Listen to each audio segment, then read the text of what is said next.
Hello guys, today we are discussing what is the constructor overloading and what is the copy constructor. Copy constructor का क्या role है, constructor overloading कैसी होती है, दोनों आपस में कैसे रिलेट करते हैं, इस सारी जानकारी मैं आपको देने जा रहा हूं इस वीडियो के माध्यम से. Let start our topic. What is constructor. I am Sachin Bhardwaj, computer programmer and database expert. Welcome to our channel Attitude Academy. Let start our topic. What is the constructor overloading. Constructor overloading. C++ allow us to use the default constructor and parameter constructor in the same class. One constructor does not accept any argument and the other constructor accept the argument. Here it is possible to have more than the one constructor with the same name but the different argument list. Depending on the manner in which the object is initialized, the corresponding constructor is invoked. सीधे सा मतलब ये है कि constructor is a same class name as a function name, no return type, always declared in the public. अब बात आती है कि जब हम एक स्पेशल कंस्ट्रक्टर बना रहे हैं, उसके अंदर हम ये लिख रहे हैं कि एक कंस्ट्रक्टर है, उसके दो पैरामीटर्स हैं. एक कंस्ट्रक्टर है, उसके हमारे पास एक आर्गुमेंट है. एक कंस्ट्रक्टर ऐसा है जिसको हम डिफॉल्ट बोलते हैं, जिसके अंदर कोई पैरामीटर्स ही नहीं है. तो जब हमारे पास एक ही नाम के जब फंक्शंस होते हैं तो उसको बोला जाता है फंक्शन ओवरलोडिंग. अब क्योंकि यहां पर क्लास का नेम सेम है और कंस्ट्रक्टर रिपीटेडली बने हुए हैं लेकिन डिफरेंट आर्गुमेंट लिस्ट से, that is known as the constructor overloading. अब कंस्ट्रक्टर ओवरलोडिंग जैसे मैंने आपको बताया कि same class name as a function name, no return type, always declare in public. तो यहां पर आप देख सकते हो एक डिफॉल्ट कंस्ट्रक्टर मैंने यहां पर बना रखा है. डिफॉल्ट कंस्ट्रक्टर की पहली जानकारी मैं आपको देना चाहता हूं कि इसके अंदर कोई भी आर्गुमेंट नहीं होता और that is invoke automatically when the object is created. इसी तरह से आप देख सकते हो कि यहां पर मैंने s2 एक ऑब्जेक्ट डाला जिसके अंदर मैंने एक आर्गुमेंट रिप्रेजेंट करा, दैट इज कॉल्ड 8. तो वो int 8 यहां पर चला गया. तो यानी कि one argument parameterized constructor is invoked. इस तरह से आप देख सकते हो कि दो मैंने यहां पर कंस्ट्रक्टर बना रखे हैं एक ही क्लास के अंदर जिसका सेम नेम है एज ए क्लास नेम, लेकिन एक के अंदर पैरामीटर है, एक के अंदर पैरामीटर नहीं है. This is known as the constructor overloading. The main concept of the constructor overloading का ही मतलब ये होता है कि एक क्लास के अंदर जब हमारे पास नंबर ऑफ फंक्शंस एक साथ होते हैं और इन्हीं फंक्शंस को हम यूज करते हैं डिफरेंट आर्गुमेंट लिस्ट से, that is known as the constructor overloaded. अब बात आती है हमारे पास कॉपी कंस्ट्रक्टर क्या होता है. एक copy constructor is the similar of the constructor excepted it take a reference to its class type. यानी कि एक क्लास टाइप का एक रेफरेंस देना होता है, उससे हम कॉपी कंस्ट्रक्टर जनरेट करते हैं. एक copy constructor is used to copy and the object to another object of its type. दूसरा वे ये होता है कि एक ऑब्जेक्ट को दूसरे में इनिशियलाइज कर दिया जाता है, तो उसको भी हम बोलते हैं copy constructor. Like a constructor, copy constructor too has no return type, यानी कि इसके अंदर भी कोई रिटर्न टाइप नहीं होता. Another copy constructor can be overloaded, we usually does not do so. The compiler calls the copy constructor implicitly as soon as an object is initialized to another object of its type. यानी कि सीधी सी बात यह है कि passing an object to a function and returning an object from a function, initialize an object to another object. एक object से दूसरे object पे किस तरह से कॉपी होता है, किस तरह से वो चलता है, इस सारी जानकारी मैं आपको लाइव इंप्लीमेंटेशन करके दिखाऊंगा विद अ कॉपी कंस्ट्रक्टर किस तरह से वर्क करता है. राइट. अब आप देख सकते हो यहाँ पर कॉपी कंस्ट्रक्टर, जैसे मैंने आपको बताया था कि यहाँ पर रेफरेंसेस की रिक्वायरमेंट होती है कि रेफरेंस किस तरह से देना होता है, तो वो सारी जानकारी मैं आपको दे रहा हूँ इस वीडियो में. तो यहाँ पर देख सकते हो आप एक क्लास बना रखा है कॉपी कंस्ट्रक्टर के नाम से. इसके अंदर पब्लिकली एक मैंने कॉपी कंस्ट्रक्टर एक कंस्ट्रक्टर बना रखा है जिसके अंदर एक पैरामीटराइज कंस्ट्रक्टर मैंने कॉल कर रखा है और फिर यहाँ पर मैंने copy constructor as a reference दे रखा है. क्लास नेम को मैंने रेफरेंसेस दे रखा है, यानी कि जहां पर आप इंट या फ्लोट लिखते थे वहां पर मैंने कॉपी कंस्ट्रक्टर यानी कि कंस्ट्रक्टर का नाम ही ले रखा है जो हमारे पास क्लास टाइप का रेफरेंस होता है. और ये एम्परसेंट मैंने रिप्रेजेंट कर रखा है क्योंकि इधर से जो ऑब्जेक्ट की वैल्यू होगी वो असाइन होकर यहाँ पर आती है और इस तरह से हमें एस डॉट यानी कि एस जो ये ऑब्जेक्ट मैंने रेफर कर रखा था इससे मेरे पास यहाँ पर वैल्यू आ सकती है जो भी मैंने पास करी होगी. राइट.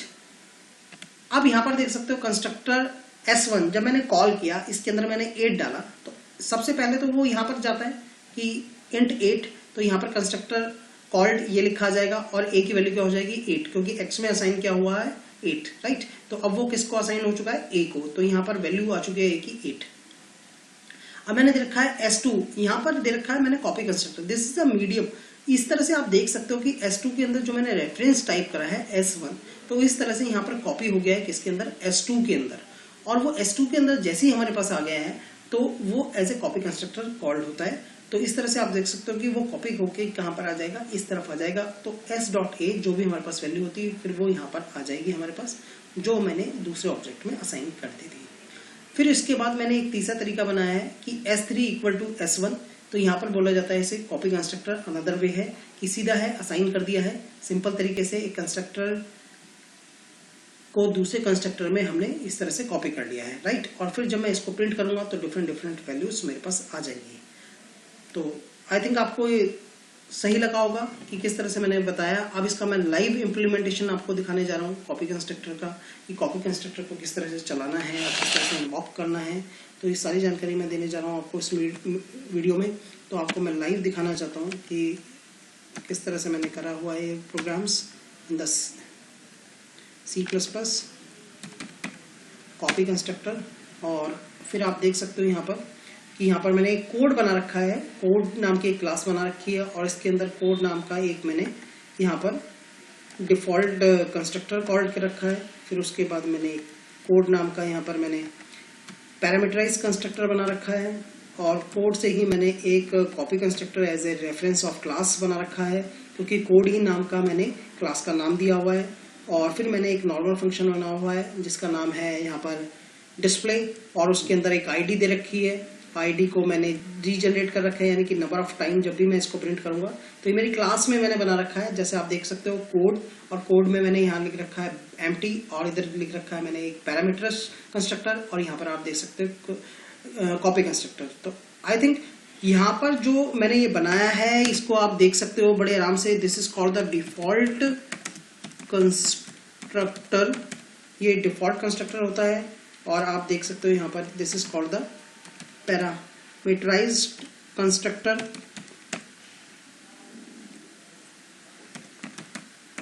और फिर इसके बाद आपने रेफरेंसेस ऑफ क्लास दे रखा है, तो ये this is called the copy.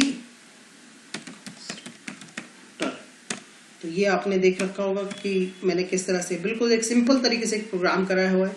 और इसके बाद जब मैं इन्वॉकिंग कर रहा हूँ तो यहाँ पर आप देख सकते हो कि यहाँ पर मैंने लिख रखा है 8 की वैल्यू मैंने 100 असाइन कर रखी है। तो ये सबसे पहले यहाँ से सीधा डिफ़ॉल्ट पे चला जाता है, और डिफ़ॉल्ट के बाद इसकी वैल्यू जो हो जाती है हमारे पास 100। और फिर B यहाँ पर देख सकते हो कि यहाँ पर B की वैल्यू है, यहाँ पर जो भी A के अंदर असाइन थी वो किस में हो चुकी है। This is called the copy constructor. और एक अनदर वे है, this is called the copy constructor, ठीक है ना। यहाँ से ये दो तरीके हैं यहाँ पर कॉपी कंस्ट्रक्टर को यूज़ करने के। और इस तरह से आप देख सकते हो जैसे मैंने A को डिस्प्ले करा, B को डिस्प्ले करा, और C को जैसे मैंने डिस्प्ले करा, और यह मैंने D को डिस्प्ले करा, तो क्या होता है, तो यहाँ से ये कॉपी नहीं होगा, not copy constructor invoke, right. तो आप देख सकते हो यहाँ पर कि किस तरह से मैंने प्रोग्रामिंग करी है। इसको मैं स्टेप बाय स्टेप आपको समझाता हूँ। सबसे पहले यहाँ देखोगे आप कि इसके अंदर कोई एरर नहीं है। सबसे पहले मैंने मेन पे गया, और मेन पे मैंने एक कोड A लिया है, तो इससे मैंने यहाँ पर पैरामीटराइज पे गया है मेरे पास, और यहाँ से वैल्यू आईडी की कितनी हो चुकी है, दैट इज़ कॉल्ड द 100। और फिर मैंने यहाँ पर B को पास करा, तो B में एज ए सेम पैरामीटर्स जब हमारे पास जा रहा है, लेकिन वो रेफरेंस डाल रहा है, तो रेफरेंस यानी कि क्लास का नेम है। तो इस तरह से x.id में कितना आ गया है, 100 आ गया है। तो इस तरह से आप देख सकते हो C इक्वल टू A, और यहाँ पर भी मेरे पास एक वैल्यू असाइन हो गई है। फिर उसके अंदर क्योंकि वैल्यू सेम है तो आईडी के अंदर अगेन 100 आ चुका है मेरे पास। और D एक नॉर्मल ऑब्जेक्ट बनाया, और नॉर्मल ऑब्जेक्ट जब भी मैं बनाता हूँ तो वो कहाँ जाता है हमारे पास, डिफॉल्ट कंस्ट्रक्टर के पास, क्योंकि constructor invoke automatically when the object is created.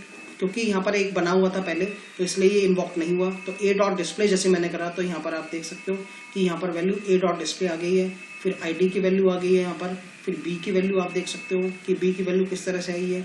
फिर आप देख सकते हो यहाँ पर C की वैल्यू यहाँ पर मैंने सिंपल तरीके से डिस्प्ले करी। Another way is a D, तो मैंने सबकी वैल्यू जो प्रिंट करी तो वो इस तरह से आप देख सकते हो किस तरह से यहाँ पर कॉलिंग हो रही है और किस तरह से यहाँ पर रिप्रेजेंट हो रही है। तो अब जैसे मैंने आपको इधर आउटपुट दिखाया तो यहाँ देख सकते हो आप कि ए की वैल्यू 100 है, बी की वैल्यू 100 है और सी की वैल्यू 100 है और डी की वैल्यू भी ऑल्सो 100 है। तो इस तरह से मैंने एक कॉपी कंस्ट्रक्टर आपको समझाने की कोशिश करी इस वीडियो में। सिंपल है माय डियर, बहुत सिंपल है कॉपी कंस्ट्रक्टर बनाना। इसी तरह से आप ये भी देख सकते हो कि यहाँ पर जब हमारे पास number of functions same name but different argument and parameters, जैसे हम बोलते हैं इसको फंक्शन ओवरलोडिंग, क्योंकि यहाँ पर फंक्शन ओवरलोडिंग का कंसेप्ट नहीं है, यहाँ पर है कंस्ट्रक्टर ओवरलोडिंग, क्योंकि same class name as a function name है, no return type, always declare in public और डिफरेंट आर्गुमेंट्स में दिखाए गए हैं और किस तरह से इसकी इन्वॉकिंग हुई है मैंने आपको लाइव इम्प्लीमेंटेशन करके दिखाया। आई होप आपको ये वीडियो अच्छा लगा होगा। इसे लाइक करें, शेयर करें, साथ ही बेल आइकन को प्रेस करना ना भूलें ताकि आने वाली नोटिफिकेशन आपको